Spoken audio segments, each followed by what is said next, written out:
Portagens, impostos, taxas, começou, como sempre, sob o signo dos aumentos, este ano para o qual olhamos agora já pelo retrovisor. Quase no fim do primeiro mês de 2024, foi conhecido o elétrico do ano. O Mercedes EQS SUV foi o mais votado nas 4 categorias do concurso ACP, onde votaram mais de 50 mil pessoas. A abertura da época do ACP Clássicos faz-se, como é hábito, com o passeio dos ingleses, que assinalou desta vez 20 anos da iniciativa, que junta estilo e potência britânica. Foi a edição mais participada de todas, até então. Comprar carro continua a ser uma das grandes ambições dos portugueses. Fevereiro começou na revista ACP com um estudo sobre as tendências de consumo. Os carros elétricos e híbridos foram apontados como preferidos. Quase metade dos inquiridos pretendia trocar de viatura nos próximos 2 a 3 anos. Depois de vários avisos, o Tribunal de Justiça da União Europeia declarou no segundo mês do ano a ilegalidade do modo como Portugal estava a cobrar o imposto sobre veículos aos carros importados. O cálculo foi declarado ilegal. Quem importou carros nos últimos 3 anos podia reaver parte do ISV. O excesso de velocidade dos portugueses ao volante é notícia recorrente. Neste caso, fizeram-se contas a 2023 e concluiu-se que as multas valeram 96 milhões aos cofres do Estado. Um montante histórico impulsionado pelos novos radares de controle de velocidade instalados em várias zonas do país. Há 14 anos que os valores gerados pelas multas não eram tão elevados. Com o governo em gestão, na sequência da crise política, as verbas do Fundamental para 2024 tinham deixado de fora os incentivos ao abate de viaturas em fim de vida e o apoio à aquisição de veículos elétricos. Só a entrada em funções do novo governo poderia desbloquear estas medidas, mas logo depois percebemos que ficou tudo na mesma. E só agora, já no final do ano, é que ficou certo o regresso dos incentivos ao abate. O parque automóvel português está cada vez mais envelhecido. Em abril, noticiávamos que Portugal era o 6º país da Europa com os carros mais velhos a circular e que o abate de veículos em fim de vida tinha caído 7,5%. Contas relativas a 2023, quando apenas foram abatidas 100 mil viaturas. E mais, a idade média dos automóveis que foram para abate foi de quase 25 anos. Abril teve prova inédita em Portugal. O ACP levou para a estrada 5 dias de grandes emoções nas zonas do Alentejo e Ribatejo com o BP Ultimate Rally Ride, prova da Taça do Mundo. Mancera Latiá, nos carros, e Tocha Charrein, nas motos, venceram a primeira edição, mas os pilotos portugueses bateram-se bem com as estrelas do Dakar. As 500 milhas ACP são sempre um acontecimento no calendário do clube. Desta vez, o percurso voltou à Nacional 2, feito no sentido norte-sul. Começou em Chaves, terminou em Olhão.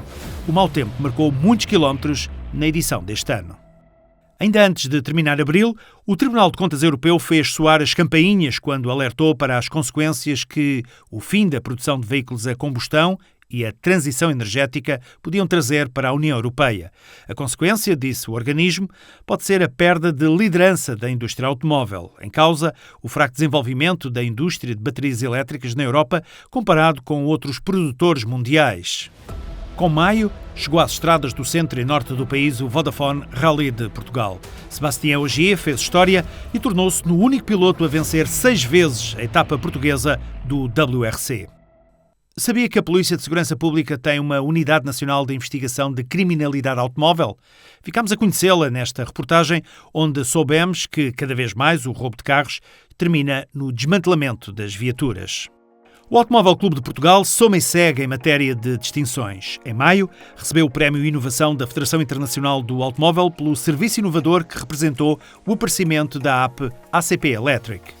Os jovens acham que o seguro e a utilização de capacete são elementos necessários quando se anda de bicicleta ou trotineta e até deveriam ser obrigatórios. Esta foi uma das conclusões do estudo do Observatório ACP em junho. O inquérito mostrou os comportamentos de mobilidade suave dos portugueses entre os 18 e os 34 anos. Depois de alguns anos adormecido, o crédito ao consumo atingiu valores recorde. O crédito automóvel foi um dos grandes contribuintes para os valores históricos registados nos primeiros meses do ano. Na rentrée de setembro, éramos surpreendidos pelo número de mortos nas estradas portuguesas. As últimas estatísticas diziam que se morria mais do que há 10 anos. Na última década, a sinistralidade não só não diminuiu, como aumentou. Só nos primeiros 5 meses já tinham morrido no continente 179 pessoas em mais de 14 mil acidentes. A meio de setembro, o Automóvel Clube de Portugal entregou no Tribunal Administrativo de Lisboa uma providência cautelar insurgindo-se contra a insegurança rodoviária na capital e as distrações provocadas pelos painéis luminosos de grandes dimensões instalados em toda a cidade. Um risco para a segurança de todos, condutores e peões. Esta providência cautelar não é para proibir nada, é para limar os exageros. Nós não estamos contra ninguém, a única coisa que queremos é manter a segurança rodoviária na cidade de Lisboa. O ACP considerou a dimensão e a localização dos painéis atentatória para a segurança rodoviária. Pouco mais tarde, o Tribunal considerou válidos os argumentos e mandou desligar os painéis. Com a iminente discussão do Orçamento de Estado para 2025, o ACP apresentou no fim de setembro ao Governo e aos partidos com assento parlamentar 3 medidas para renovar o parque automóvel, ajudar os automobilistas e a economia. Na discussão do orçamento, mais à frente, percebeu-se que o Executivo aceitou algumas propostas do ACP, como o regresso dos incentivos ao abate de viaturas em fim de vida.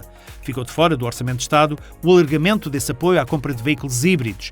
Apenas os 100% elétricos novos foram contemplados. Em outubro, mais de 3 meses depois de ter entrado em vigor, a nova lei sobre a redução de multas de portagens continuava sem ser aplicada. Os automobilistas criticavam, manifestando desagrado com o comportamento da autoridade tributária, que nunca disse nada sobre o assunto. Para descontrair, recuperamos agora algumas imagens do raio de Figueira da Foz de Lisboa, que evoca sempre, em finais de outubro, a primeira corrida automóvel feita na Península Ibérica em 1902 e que deu origem, mais tarde, ao então designado Real Automóvel Clube. Tal como há 122 anos, esta edição terminou no Campo Grande, à porta do Palácio Pimenta, o renovado Museu de Lisboa. Em meados de novembro, a revista ACP perguntou onde termina o controle dos radares de velocidade média. Muitos condutores não sabem identificar as zonas onde atuam esses equipamentos. A ANSR, a Autoridade Nacional de Segurança Rodoviária, não respondeu. A GNR deu justificações apenas para os radares da Ponte Vasco da Gama que lhe dizem respeito. O Alentejo foi, entretanto, considerado pelo Gabinete Estatístico da União Europeia, o Eurostat, a região com o maior número de mortes na estrada. Foi o pior ponto negro da sinistralidade rodoviária em 2022, tendo por rácio o número de habitantes. 149 vítimas mortais na região alentejana por milhão de habitantes. As razões são várias. A Divisão de Trânsito e Segurança Rodoviária da GNR justificou estes números alarmantes com o tipo de estrada que proporciona altas velocidades e com os obstáculos junto à via. E não esqueceu também de referir o mau piso e a condução com os olhos postos no telemóvel. A entrada em vigor de mais radares ao longo do ano e sentida em todo o país, apesar de refriar alguns ímpetos velocistas, não tem sido suficiente para diminuir a sinistralidade. Entretanto, este mês, o ACP fez sair o número 800 da revista, publicada regularmente desde 1929. Para esta edição foi feita uma capa especial. Estivemos lá a acompanhar toda a produção que deu origem à fotografia feita propositadamente para esta capa.